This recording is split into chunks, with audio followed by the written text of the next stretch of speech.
Can the United Kingdom come out on top here is the question. We're going to go into our final game of the show, or 4 Battlefield squads. Of course, guys, just an FYI, we have a lot of cool stuff coming up after this as well. We have post-show coverage, so we're going to talk to the Titanfall crew. We're going to talk to the FIFA and Madden crews as well. We have a lot of fun surprises there, so make sure you guys tune in for that. That's going to be taking place after Battlefield squads. But in the meantime, though, our final game here, Wesley, can the United Kingdom squad come out on top? I think it might be a clean sweep for the Germans. And, it's just because they've got the advantage. In their heads, they're thinking, yeah, we're already 2-0 up. I think we can win this one. But, the plucky Brit may come around and they might win a round. You never know. Keep in mind, Team Stone Mountain versus Team Neebs. Yeah. Team Stone Mountain looking fantastic. Neebs just needs to, they need to pull it out of the bag. They need to get that win on the scoreboard. Dare I say, he's got to pull a Stone Mountain, get the troops in line. Yep. Get everyone ready. Believe in. Advance it to the objective. PTO, push the objective. Get the points on the board.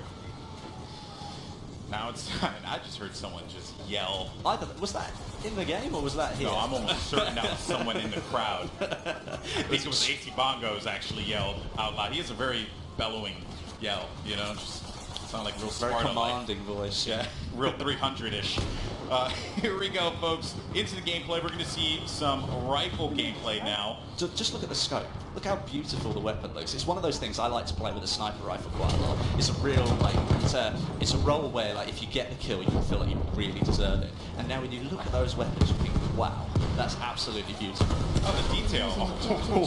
Talking about detail. Look at that explosion. And you see right there the ground deformation that happened when that tank blew up. It sent, obviously just shaped the ground underneath. Oh, no! Bayonet charge! Oh, no! Got him! Oh, Jesse Wellens, you poor thing. I'm so sorry. That was really cool to see, though. But that was so entertaining. But what we were talking about is that the bayonet charge is like more than a sprint. You're going into a mad rage, you're going to take this player down. And right there, I think that's the first. Oh, are we going for another one? No, never mind. Oh, I didn't quite get there. Nah. Oh. Well, then you can see, right, it's a trade-off, isn't it? If you're going to push yourself, if you're going to go for that bayonet charge, you can't do anything else once you've committed. So there's a chance you could get taken out. I mean, he runs up to the window, he tries to kill the guy gets away, and, well, then, obviously, you need to pay the price. Yeah, no matter, what terrain, if you hit a wall, right, essentially is what I'm trying to get. If you hit a wall, you're stopped, right, in your tracks. There's nothing you can do. You're slowed down, you can't sprint again, you can't do anything. I believe you could still shoot your gun, though. I think you can still do that. You can still make sure that happens to defend yourself. But any kind of mobility, though, becomes severely limited, which, of course, is an issue if you're in the thick of things. If you're right in the heart of the battlefield and you go in for the charge, you can pay the price if you don't get that one. And obviously, if you're going for the bayonet charge, you're focusing on that player, so you might forget that you can still fight your way, maybe get yourself out of the situation, but you're going for that player, so you're intent on getting them, and sometimes you just forget those things. Yeah, very true. We covered a lot of elements in the game here, and I know that the community, I'm sure, has a lot of questions about what you can and cannot do. I believe some weapons also have different firing options as well. I believe so. There's a couple that I played. There was one that could do single shot, one that could do automatic fire. So some of the weapons, mechanics that you guys are familiar with in other Battlefield games, are certainly there for you to be able to switch out the weaponry and or switch out the style of play, right? Whether you want to go for a more steady shot or maybe you want a little bit more ammunition, things like that. So get in the fray. Yep, get in there. These are some great cinematic shots. They are really good. They show off the environment really well. And obviously, you can see this bit here looking like pristine countryside. I mean, yeah, we've got a little bit of destruction down here at the bottom. That's quite a bit of destruction, man. But I mean, it was pristine when we started, and you can bet your life that it's been completely leveled by the end of the round. So. Oh boy. Well, here's Stone Mountain trying his best here. This is one of the actual ruined villages. This is part of the map. already ruined as it goes along. And as you go to the other side, you've got the pristine countryside. So there's a nice variation on the same map, but you can always make the pristine countryside completely flat if you want to. Yeah, it's just good visualization, right? You know that I'm in this particular portion of the map because it looks, untouched by the unfortunate. Here's the destruction we're talking about. People using this crater here as a little bit of cover. You see they drop right down, and you can take cover here behind the wall and then pop up if you want to. But those explosions allow you to change the environment a little bit more. Right from above here. Also, a couple other things too.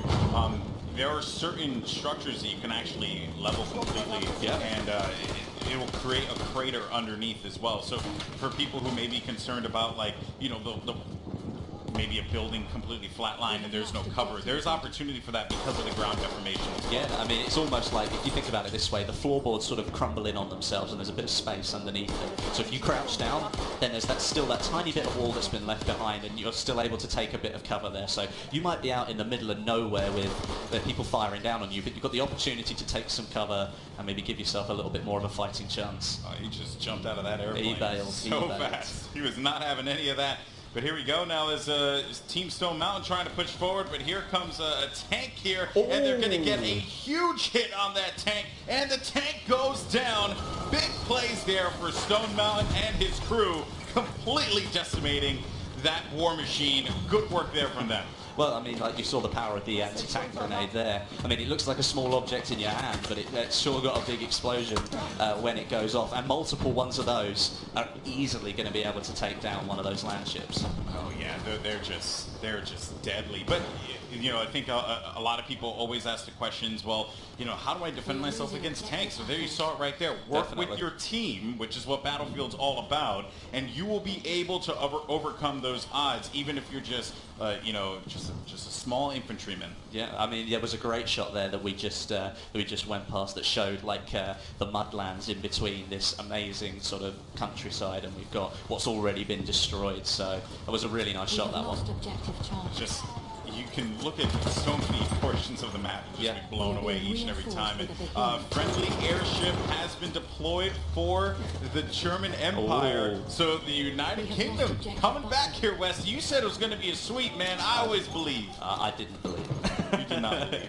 Well, maybe they're being plucky. Maybe they're going to come back for the win. We can't let the Germans get all 3 games. So maybe they've got the knowledge, maybe they got the power to finish the job. Oh, nice play there. Picks up one, but couldn't find the second pickup. That's unfortunate as we go into free cam mode to see the lay of the land, and there's a dogfight happening over by the fields there. Over here, we're going to see what the current objective is for this squad. It seems like they don't have much of an objective here at this time. That's never good, is it? No, squad leaders need to direct the flow of combat. Well, that's part of what you were saying. I mean, the team play is really important. We saw that tank getting taken down. We're seeing the capturing of the flag right here. They've just taken back the townhouse. That's turning the tide a little bit back towards the German Empire, who now have control of more of those conquest flags. Yeah, and with the airship coming in favor of the German Empire, could they turn it around? They could certainly turn it around here, Westy. I would be very surprised if the UK squad will be able to stop this. If this airship is properly utilized, and just look at the shots raining down. Those are just hefty rounds here that are just causing destruction on anyone. And a melee kill happens just there. One thing that we have to think about with the airship is that if you've got a lot of planes in the sky, you could all work together, take that thing down as quick as possible and stop an assault from the enemy, because obviously they're coming from behind. And now, if you look at it, I believe the German Empire are now in the lead. And there you can see a shot of the gondolas that house those heavy machine guns. We saw just how hefty those rounds looked. Certainly is something to keep in mind, as you want to focus fire on that so that you can prevent anyone from causing too much of a problem here. There's that anti-tank grenade. Here we go. Can he get a shot on him? That's going to be a big one. Does he get the hit? No. The tank pulled away. Although, hang on a minute. Nice. Look at the power. That's insane, isn't it? That's absolutely incredible. I think he might have run out of anti-tank grenades, though, which is why he's running away. That's unfortunate. Yeah, Vardok is going to get that pick. And there goes the tank. That was a nice takedown. Oh, we got some sniping action here. Can he take him? Can he take him? You want to take into account the bullet drop that happens over this. Oh goodness gracious! That was great shots there, or great angles with our camera shots, whatever you want to call it. That just looked cool. That did look really cool. He's definitely got somebody on his tail there. You can see the bullets going past. Back with the sniping. Okay. Oh, he's trying to lead the shot a little bit, which is actually the smart thing to do. You might get the kill, but we missed out on the drop down there.